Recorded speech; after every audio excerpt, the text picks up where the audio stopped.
அஸ்ஸலாமு அலைக்கும். Welcome to taste of Thanjai. இன்றைக்கி நம்ம மட்டன் தம் பிரியாணி எப்படி செய்கிறதுன்னு பார்க்கலாம். பிரியாணி நல்லா டேஸ்ட்டாக வரணும்னா நல்லா இறைச்சி நல்லா இருக்கணும். அதே மாதிரி பிரியாணி அரிசியும் நல்லா இருக்கணும். அது ரெண்டுமே நல்லா இருந்தால் பிரியாணி எப்படி செஞ்சாலும் நல்லாயிருக்கும்.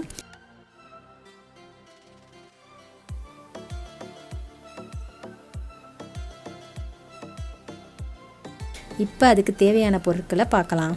இப்போ 1/2 கிலோ அளவுக்கு வெங்காயம் எடுத்திருக்கேன்.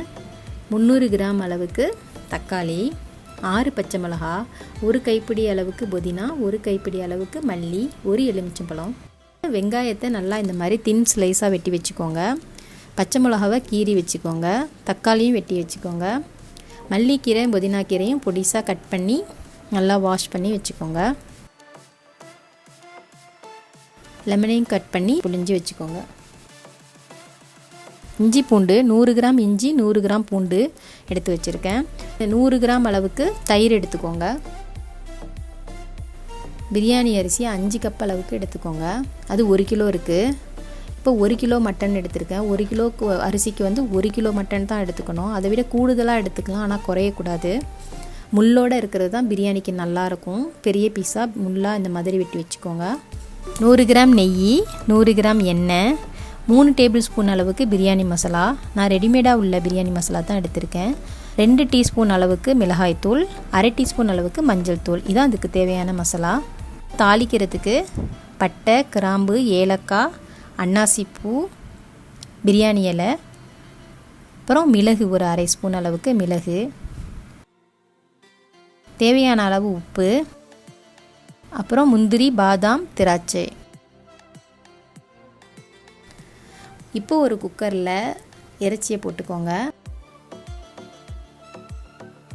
2 டேபிள் ஸ்பூன் அளவுக்கு இஞ்சி பூண்டையும் 1/2 ஸ்பூன் அளவுக்கு உப்பும் போட்டு நல்லா மிக்ஸ் பண்ணிக்கோங்க.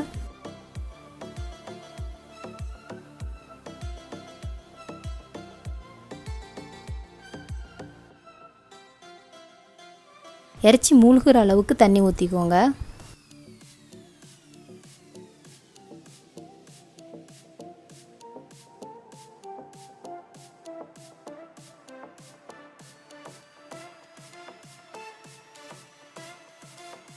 ஒரு 5லேருந்து 6 விசில் அளவுக்கு நல்லா இறைச்சியை வேக வச்சுக்கோங்க.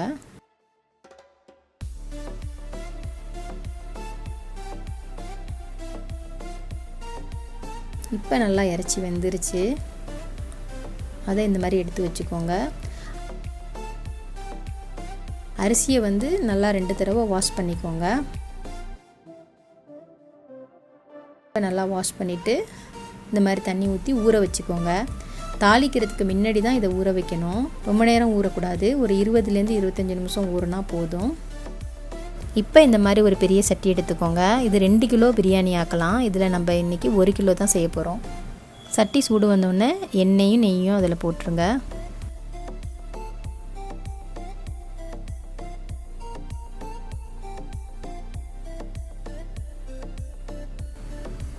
நல்லா எண்ணெய் சூடு வரட்டும்.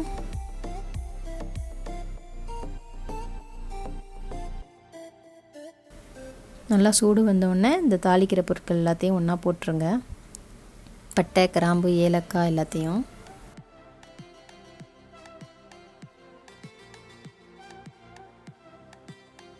அது பொரிஞ்சிருச்சு. இப்போ வெங்காயத்தை போட்டுருங்க. வெங்காயம் நல்லா கோல்டன் ப்ரௌன் கலராக ஆகிற வரைக்கும் வறுக்கணும். ஒரு 10 நிமிஷம் ஆகும். பொறுமையாக வறுக்கணும். அப்போ தான் பிரியாணியும் நல்லா வாசமாக இருக்கும். இப்போ பாருங்கள், நல்லா வெங்காயம் வதங்கிருச்சு. இப்போ இஞ்சி பூண்டை போடுங்க.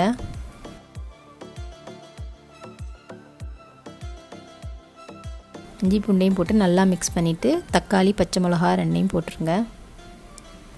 இப்போ பச்சை மிளகாவை போடுங்க.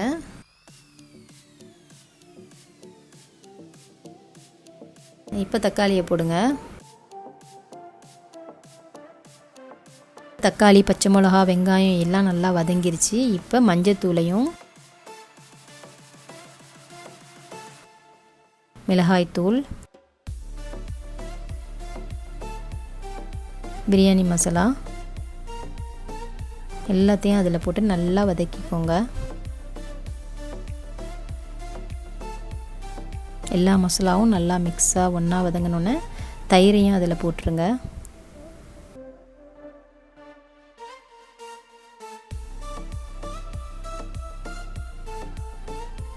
இப்போ பாதி அளவுக்கு மல்லிக்கீரையும் புதினாக்கீரையும் போட்டுருங்க. தேவையான அளவு உப்பு போட்டுக்கோங்க. இப்போ நல்லா மசாலா வந்து எண்ணெய் பிரிஞ்சு வந்துருச்சு. இந்த டைமில் இறைச்சியை போட்டுருங்க. இறைச்சியையும் போட்டு நல்லா அந்த மசாலாவில் மிக்ஸ் பண்ணி விட்டுருங்க. மிக்ஸ் பண்ணி ஒரு 5 நிமிஷத்துக்கு மூடி வச்சுருங்க.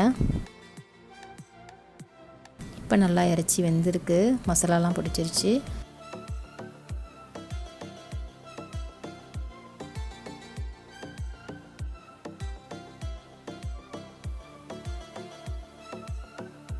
இப்போ லெமன் ஜூஸையும் அதில் ஊற்றிடுங்க.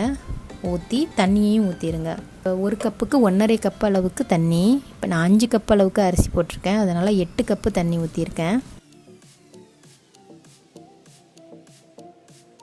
இப்போ தண்ணி கொதிக்கட்டும். ஊற வச்சுருக்க அரிசியை இந்த மாதிரி வடிகட்டிக்கோங்க, தண்ணி இல்லாமல். இப்போ நல்லா தண்ணியெலாம் கொதிச்சிருச்சு பாருங்கள், நல்லா மணக்குது.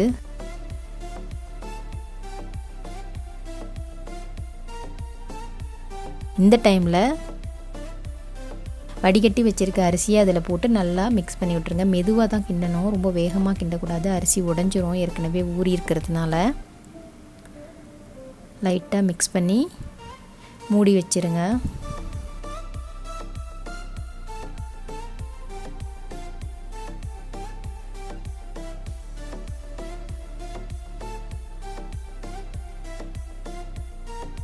ஒரு 10 நிமிஷம் ஆயிடுச்சு. தண்ணியெல்லாம் நல்லா இழுத்துருச்சு. இப்போ பெரட்டி விட்டுக்கோங்க. பெரட்டிட்டு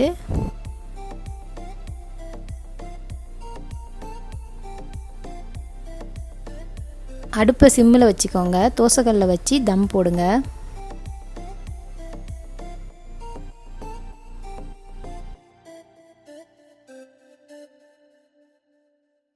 மீதி இருக்கிற மல்லிக்கீரை புதினாக்கீரையும் போட்டு மூடி ஒரு 20 நிமிஷத்துக்கு தம்மில் வச்சுருங்க.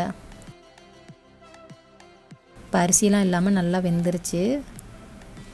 இப்போ 20 நிமிஷம் வச்சுட்டாக்கா நல்லா பர்ஃபெக்டாக வந்துடும். நல்லா மணமாக இருக்குது. இப்போ மூடி அதுக்கு மேலே தண்ணி ஒரு பாத்திரத்தில் வச்சு வைங்க. அப்போ தான் டைட்டாக நல்லா ஆவி வெளியாகாமல் இருக்கும். ஒரு 20 நிமிஷம் ஆகட்டும்.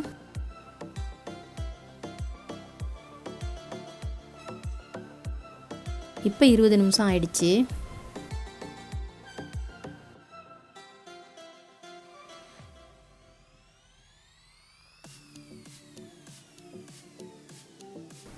இப்போ திறங்க.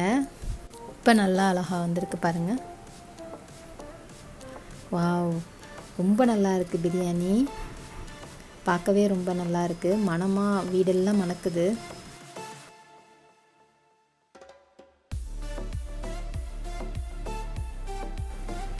இப்போ ஒரு பாத்திரத்தில் நெய் 1 ஸ்பூன் போட்டு முந்திரி பருப்பு, பாதாம் பருப்பு, திராட்சை எல்லாத்தையும் நல்லா பொன்னிறமாக வறுத்து எடுத்துக்கோங்க.